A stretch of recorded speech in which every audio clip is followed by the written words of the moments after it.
Hey, welcome to The Explainer. Today we're diving into something that affects pretty much all of us. How to get our focus back. We're going to explore how we can shift from being pulled in a million directions to a state of deep, powerful concentration. Does your day feel like you're just constantly fighting off dings and pop-ups? If you feel like you're always reacting instead of acting, just know you are so not alone. It's like we're never really in the driver's seat of our own attention anymore. And get this. This number really says it all.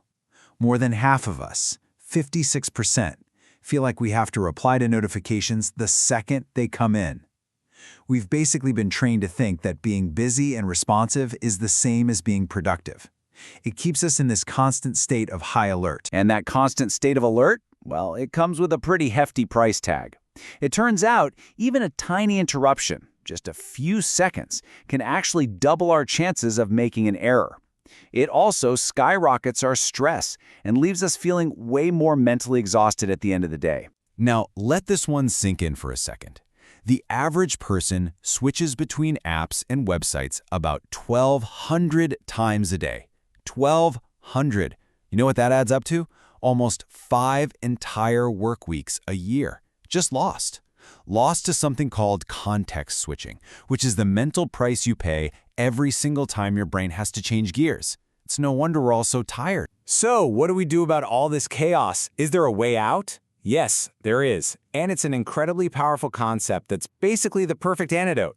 It's called deep work. Cal Newport, an author and professor, came up with this idea. And it's not just about, focusing harder.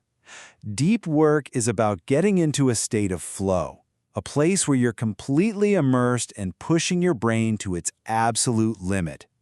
This is where the magic happens. It's where you learn hard things fast and create stuff that truly has value. This really breaks it down. Think about your own day for a minute. How much of it is deep work versus shallow work? Shallow work is all the busy work, replying to emails, hopping on quick calls, answering chats. It feels productive, right? But it doesn't actually move you forward. Deep work, that's the stuff that's hard to do, requires all your focus, and actually grows your skills and your career. And here's the really interesting part. In a world that's getting noisier and more distracting by the minute, the ability to do this kind of deep work is becoming super rare. But at the exact same time, it's becoming more and more valuable.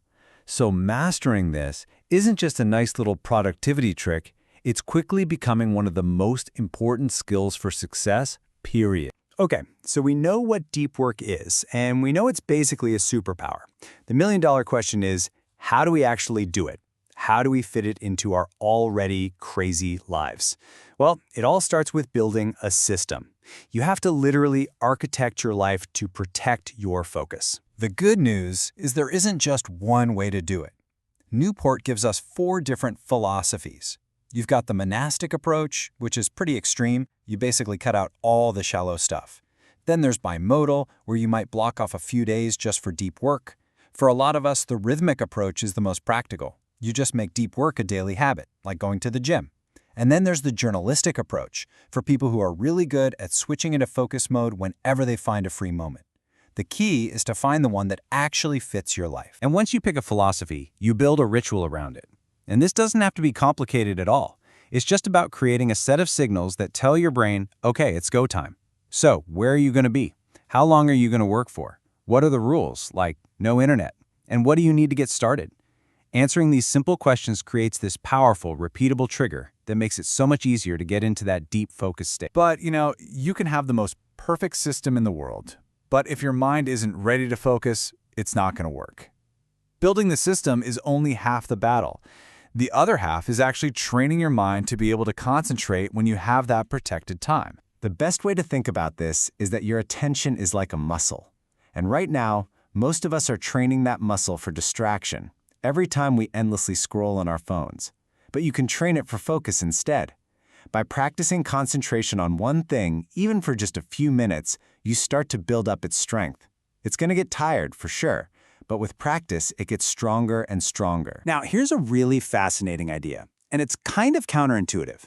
We tend to think of focus as this big fight, right? Like we have to desperately cling to the task and fight off every distraction.